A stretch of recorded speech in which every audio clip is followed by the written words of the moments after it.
Man, this show was lazy. I'm Joe Renton with the retro review of WCW Thunder from December 6, 2000. There was one good promo on the show in a 90-second main event. That's the state of WCW Thunder at this point.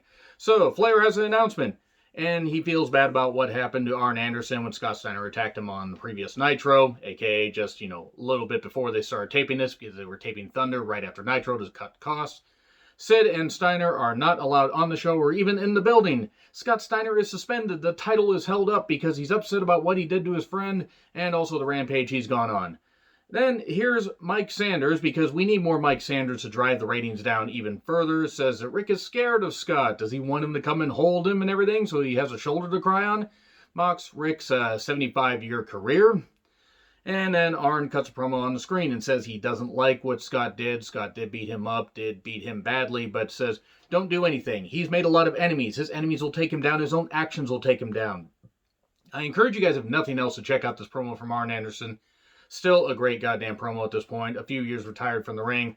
Always had a way with words. And this was the highlight of the show. Unfortunately, this was also the first segment of the show, so it was all downhill from here. Rick changes his mind. The Starrcade match is going to be on, but they are both not allowed on this show. Okay, it is what it is. Jamie Noble and Evan Courageous, the tag team that just plain can't get along because Evan Courageous is a bit of a glory hound and Noble just wants to wrestle. They take on Jindrak and O'Hare. It's big guys versus little guys. Courageous misses a springboard dropkick because Courageous was never very good. He could occasionally do a few good things, but he botched a whole lot. They get a ladder from underneath the ring, Noble and Courageous do, because they're going to have a triple threat tag team ladder match for a Cruiserweight Championship shot at Starrcade 2000. Yes, a single title shot between three tag teams. They didn't gimmick that up too much, did they?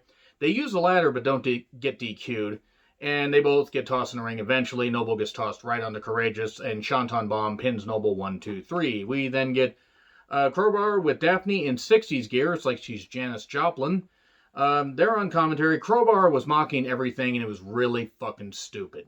Crowbar was like the Crimson Mask and all, the crazy stuff and everything. And yeah, it's a good thing Crowbar was never allowed to really talk on camera because he was not very good. The Wall versus Bam Bam Bigelow, hardcore match. The winner faces Crowbar at Starrcade. But Bam Bam's already going to be facing Mike Awesome, so you think it's telegraphed. Oh, no, it can't be that simple. We get mops, cans, a broom, announcer's table bump, and more of Crowbar being a goddamn idiot. Shots to the head, don't fucking miss those in wrestling at all.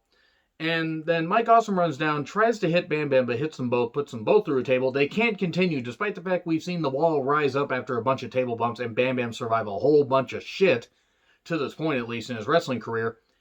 The referee calls it off. So who the fuck's going to face Crowbar? Who the fuck knows? I'm actually struggling to remember most of the Starrcade card right now. And then Team Canada is in the ring. Duggan looks disgusted. He's upset with Lance Storm. We get the Young Dragons and Ernest Miller versus Team Canada. And it's barely 4 minutes. Miller cleans house. Duggan accidentally lays his wood all over Skipper's back. And then we get the feedliner kick. 1, 2, 3. Duggan's upset.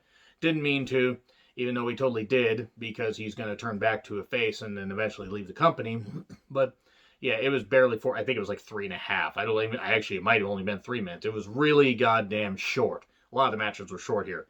Mike Sanders defending his Cruiserweight Championship against Chavo Guerrero. If you forgot Mike Sanders is Cruiserweight Champion, or if they even had a Cruiserweight title at this point, I don't blame you, because it was kind of forgotten about. But the new attitude of Chavo Guerrero led him to victory. He used the belt to behind the ref's back after Sanders kind of threw the ref to the side, said, let me get him. Sanders gets hit. And then Brainbuster 1, 2, 3. Thank fucking Christ Mike Sanders is no longer a champion. Chavo Guerrero ain't exactly my favorite for a variety of reasons, but at least in the ring, he was a credible Cruiserweight champion. And then Sanders is upset backstage. He's going to get back at Chavo and win the tag team, or win the title. I mean, hell, he could try to win the tag team championships, because honestly, Sanders was all about getting his Thrillers gold. So he might have made himself the tag team champions, because he just, for whatever reason, was allowed to do whatever the fuck he wanted as commissioner, including ruining the show, because Mike Sanders is known for doing that. And Disco Inferno still has a bad back. Don't understand it because he's a spineless son of a bitch. And we get Buff Bagwell versus Alex Wright. Everyone was ignoring Disco on commentary, and if they weren't, they were mocking him because Disco deserved to be mocked, the spineless bitch that he is. Match was okay. Disco accidentally hits Alex Wright when trying to do an interference spot, and we get a blockbuster 1, 2, 3. We then get Veto versus Brian Clark. Brian Adams was on commentary, sort of, mumbling, and then attacked Vito while the referee was distracted, even though he could clearly see, unless he didn't possess the ability to, see anything except what was right in front of him if he had really bad vision. Honestly, this was kind of shit. Vito does hit a elbow drop, but does hurt his knee, and then gets hit with the meltdown 1, 2, 3. Reno comes out with a chair to help out Vito, like Vito helped him out on Nitro, but he gets laid out. And then we see during the break, we see Vito, his sister, and Reno all leave together. Vito's basically being helped out by all of them. Reno has a disagreement with the Thrillers. Well, that's family. Well, we're your family. Sean O'Hara seemed legit confused and not understanding that Reno was saying that for storyline he's his brother. Or maybe he's his actual brother. I'm not totally sure. And Shane Douglas then does a promo attacking Hugh Morris, attacking the state of Nebraska, who's probably bored to tears by now having to listen to 2 Shane Douglas promos. And then calls out Goldberg. Shane versus Goldberg. This was 90 seconds.